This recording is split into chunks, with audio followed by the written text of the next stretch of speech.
साईनाथ देवताभ्यो नमः। प्रातः पूजनार्थे गन्धाक्षतपुष्पैः सम्पूज्य अदधूपः वनस्पतिर्सोदभूतो गन्धाढ्यो गन्धोत्तमः। अग्रे सर्वदेवानां धूपोऽयं प्रतिगृह्यताम्। धूपमाघ्रापयामि साज्यं च वर्धसंयुक्तं वह्निना योजितं मया। दीपं गृहाण देवेश त्रैलोक्यतिमिरापः।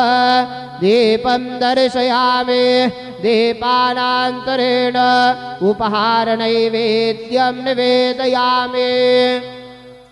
चतुष्कोणमण्डलं कृत्वा तदुपरि नैवेद्यपात्रं निधाय गायत्रीमन्त्रेण पात्रान् सम्प्रोक्ष्य धेनुमुदराम् अमृते कृत्य ग्रासमुदरां प्रादर्शयेत्।